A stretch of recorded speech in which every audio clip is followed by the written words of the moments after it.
জোর করে ধর্ম মানছেন, অসম্ভব হতে পারে না, এটাই জাহেলিয়াত। সারা বাংলাদেশে যে সব দেওয়ানবাগি চলছে এটাই হচ্ছে জাহেলিয়াত। শুনুন, এই দেশের মাটিতে যে আপনার চলছে ওই চিশতিয়া, নকশবন্দিয়ে, মুজাদ্দিদিয়ে, এই সব তরিকা জাহেলিয়াত।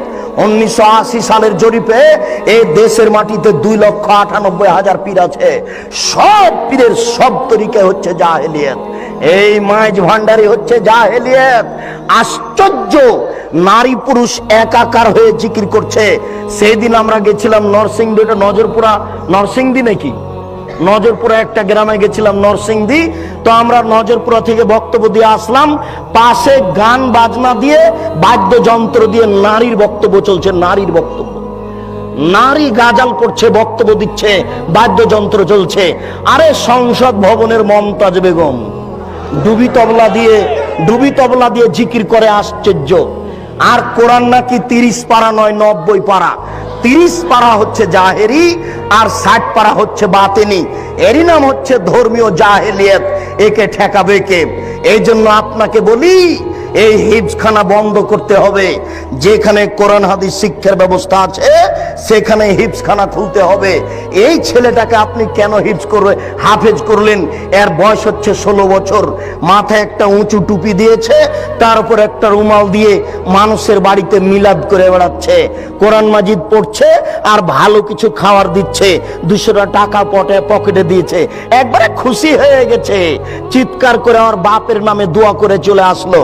এ জাতির কি করতে পারে?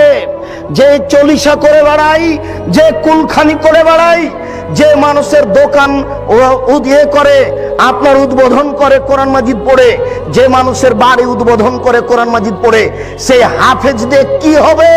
সেই হিফজখানা বন্ধ করতে হবে। এই সামাজিক জাহেলিয়াত, এই ধর্মীয় জাহেলিয়াতের জন্য এই 3 নম্বর শ্রেণীর ছেলে দেওয়া হবে না। একেবারে বলিষ্ঠ কণ্ঠের, একেবারে নির্ভীক সেনা, যার অন্তরে কোনো ভয় ভীতি থাকবে না, যার বিদ্যের সামনে পৃথিবীর কোনো বিদ্যা টিকবে না। জাকির নায়েকের মতো পৃথিবীর কোনো বিদ্যা তার সামনে টিকবে না, এবং নির্ভীক সেনা হবে। আমি মুসলিম চির রণবীর, মরণকে করি না ভয়, মরলে শহীদ বাঁচলে গাজী। এই কণ্ঠ নিয়ে যে মাঠে নামবে, সেই জাতির উপকার করতে পারে, সেই এই সামাজিক কুসংস্কার বন্ধ করতে পারে, সেই এই ধর্মীয় কুসংস্কার বন্ধ করতে পারে। তাছাড়া এই সব হাফেজ দিয়ে কাজ হবে না। এ তো মানুষের দোকান উদ্বোধন করে, এ তো মানুষের বাড়ি উদ্বোধন করে। এর দ্বারা শরীয়তের কি আশা করা যেতে পারে? শুনুন, ওই পশ্চিম দিকে গাধাতে ইট বহে। গাধাতে কি বহে? ইট বহে। ভ্যান যেখানে যেতে পারে না, গাধা সেখানে যেতে পারে। অনেকগুলি ইট আপনি গাধার উপরে চাপিয়ে দিয়েছে, এরপরে যেখানে নামাতে হবে সেখানে গাধা চলে গেল। এবার আপনি কি করেছেন? আপনি বইয়ের দোকানদার, অনেকগুলি কোরআন মাজিদ তার উপরে তুলে দিয়েছেন, ও চলে গেল আপনার কোরআনের দোকানে। তো গাধা কি জানতে পারলো যে এখন কোরআন না ইট? ও তো জানতে পারলো না যে আমার পিঠে কোরআন আছে না ইট আছে। তো যেই ব্যক্তি শুধু কোরআন মুখস্থ করলো, দাওয়াত খেয়ে বেড়ালো, এ তো বুঝতে পারলো না যে কোরআন। এই কোরআনের ভিতরে আছে জাল হক এসেছে সত্য, ওয়াজাহাকাল বাতিল চলে গেছে মিথ্যে, ইন্নাল বাতিলা নিশ্চয় মিথ্যে, কানা যাউকা।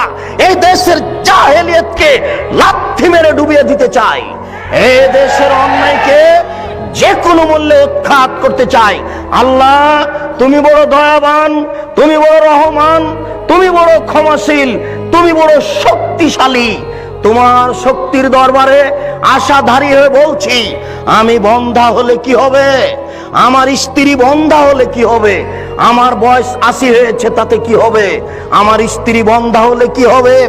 এমন একটি ছেলে তুমি দান করো, যেই ছেলে এরকম বিদ্যা অর্জন করবে এবং যে কোনো অন্যায়ের বিরুদ্ধে লড়ে পড়বে, জেল সুলি ফাঁসির 5 পয়সা দাম দিবে না। এরকম ছেলে একটা তোমার দরবারে দাবি রেখে সামনের দিকে আগাচ্ছি।